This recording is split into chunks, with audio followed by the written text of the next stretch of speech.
What is up, people of the world? It's me again, Alex Swimmer, aka AP3 Jumped, and this is terrible lighting. Hold on, let me try to scoot the okay, I think that's a little better, maybe. I don't know.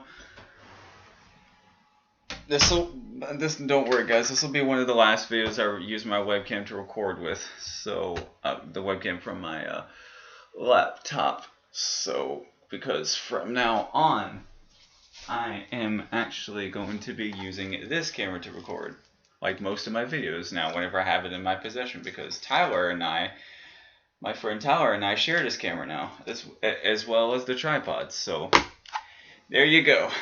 So anyway, let me start over. What is up? What's up, guys? It's me again, Alex Swimmer, aka AP3 Jumped, and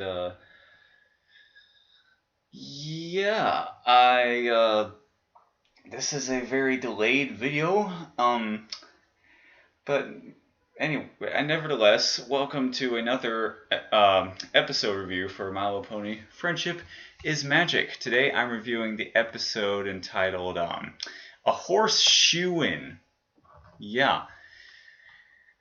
It's another one of those episodes that has a surprisingly really well thought out pun. Like sometimes, if I go on a tangent real quick, some shows try to put puns in their titles and it winds up being bad, but this one was actually really well thought out. This show has really well thought out puns for its titles, honestly. And yeah, so this is season 9 episode 20 actually. And let me grab this. I can't pause with this camera, unfortunately, so you're just gonna have to deal with this. So I'm just gonna have to go off the cuff, like without any interruptions. So I'm not even using the right terminology, but anyways, this episode, it's an interesting one. In this episode, Starlight Glimmer decides to hire a headmare in preparation to take over the School of Friendship from Twilight, because Starlight's position for the school was actually just her being the guidance counselor, and now she needs to find a new headmare, so someone could take her place, essentially, and or someone who can work with her as a team. So this episode, it winds up being difficult for Starlight to achieve this because, first off, Trixie once she finds out about this, and she wants the job. And let me open the door a little bit. It's fucking hot in here. Okay, yeah, because I need to get my AC. I need to get my thermostat fixed. Anyway, but that's not your problem. Seriously, the numbers are fading on it, and I need to get it replaced. It's just one of those things that I have to deal with. but anyway,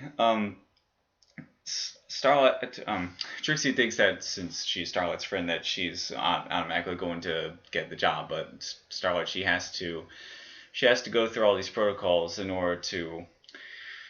She has to go through this hiring process in order to hire a new headmare, and she enlists like 5 different people along with Trixie. She also enlists Big Mac. Some other background characters return, including Octavia and Dr. Hooves, who speak one, because the famous background characters. You thought Slice of Life was going to be the only episode where they have speaking roles. That is far from true. As a matter of fact, since that episode, even though Derpy's first speaking role was back in season 2, she had another speaking role in Slice of Life, and she would have speaking roles ever since for every future appearance that she ever had on the show. She spoke, and for the most part, at least. And then the last person, Starlight tries to interview is Spoiled Rich, a character I almost completely forgot about. It's been a very long time since we've seen this character. She was, I think she's, yeah, it's been it's been years since I've seen Spoiled Rich, but it's nice to see her again. And so turns out as easy as Starlight thinks, because there's like 3 steps that Starlight has for this whole thing. She actually, let's see, I guess there's an interview. There's just the basic interview, and then there's also like a trial run where Starlight attempts. She tries to see if the people that she's looking to hire can. She gives them little test exercises to see how they actually do on the job. And I think the third step is just them. I forget what the third step is, but so basically, not everyone makes it through every single step along the way. Um, However, some characters seem like they. It seems like that the job. It seems like that they can do the job pretty well. Like Octavia and Doctor Hooves, they can do certain things really well. And like I said, unfortunately, not everyone makes it through in the end, because and the third stage of this little hiring process, Starlight winds up rejecting everybody. And because it's really funny the ways that it's really funny that the ways that these ponies screw up the hiring process. Like Big Mac, he's doing this. He, along with every pony else, is doing this like practice parent teacher conference or something like that. I can't remember the last time I ever had one of those. That was like back in elementary school. Anyway, it's the last time I ever had anything like that. Um, so Big Mac doesn't exactly know how to respond to these. Even though he's clearly capable of talking, most of what he says is still "yup" and "nope," and that holds true to this too, where he's talking to friggin' Silverstream's her dad, I think. And so yeah, I can't remember his name, but he's asking him a bunch of questions, and Big Bang is like, "Yep, nope," and then he's like, "Maybe," and so that part's really funny. And then I think his name's Grandpa Gruff from Griffinstone. Trixie winds up interrogating him, and she winds up standing up for Gallus, who it turns out Gallus for a long time has wanted somebody to stand up to Grandpa Gruff. For if you've watched the show, then you'd know why. Because yeah, like I've said before, the Griffin culture is not exactly a friendly culture, and so there's very few exceptions to that, being Gallus and Gabby. I wonder if they've ever met. I don't know. It's possible. Didn't think about that till now. So at one point, there's also, before I get to my next point, Dr. Hooves, he while he's trying to do his thing, like he's trying to teach some of the students,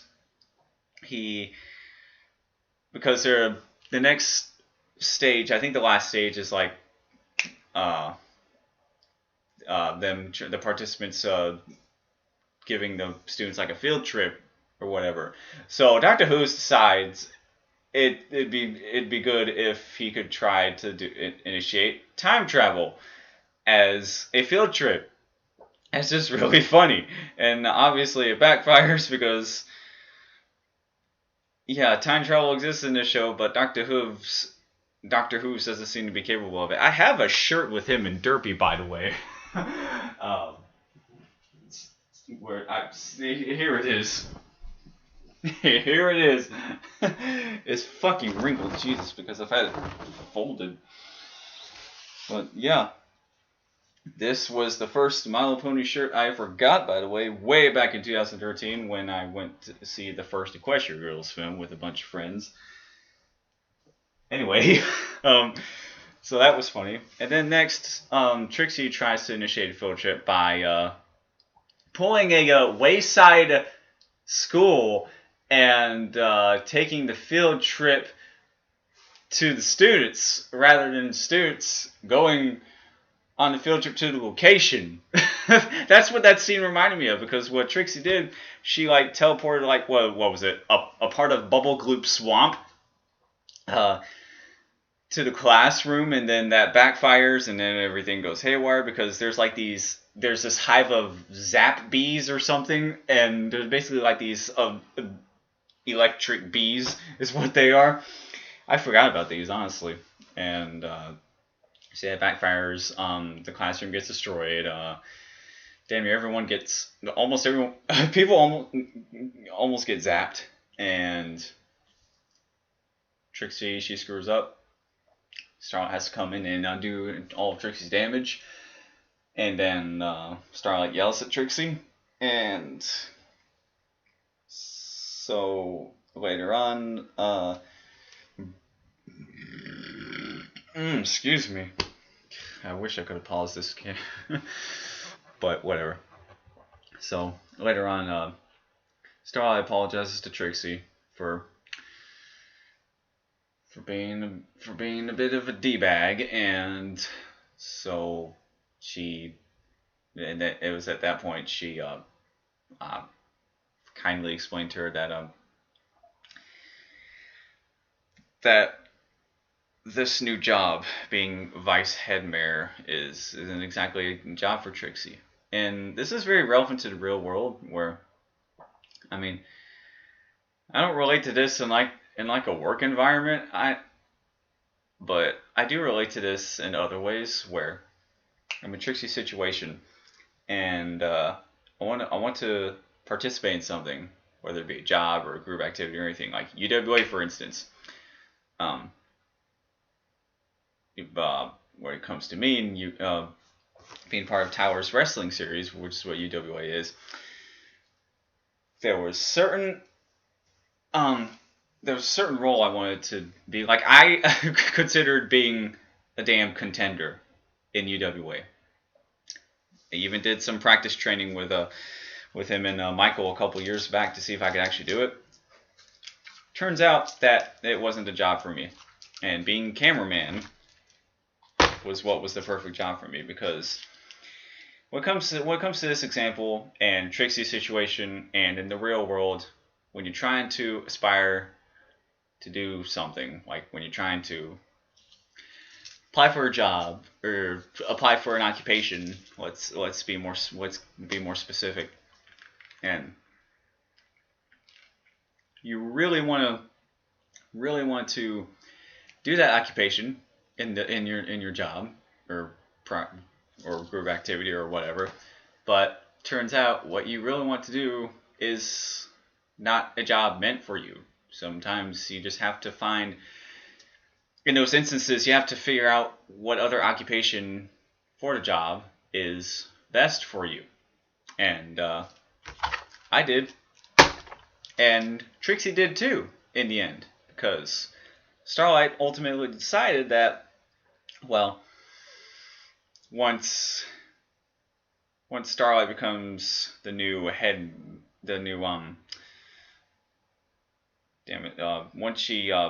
once Starlight retires her position, she actually decides, I don't know why I'm having such a bad train of thought, but anyway, Starlight decides to actually let Trixie be the new guidance counselor to sort of like pass the torch, so Starlight can pass the torch on to Trixie in that sense. Good for Trixie. I mean, that I guess that works. I don't know. It's whether or not Trixie's a good listener, that's really debatable, because but honestly, it seems like that this job is more appropriate for her, and it also turns out that Starlight doesn't need a vice head mayor, because, like I said earlier, no one made the cut among the 5 people she enlisted to participate in this hiring process of hers, Trixie included. None of them made the cut, and it turns out Starlight trying to. Turns out hiring a new vice head mayor evidently wasn't a good idea and was a very hard role to fill.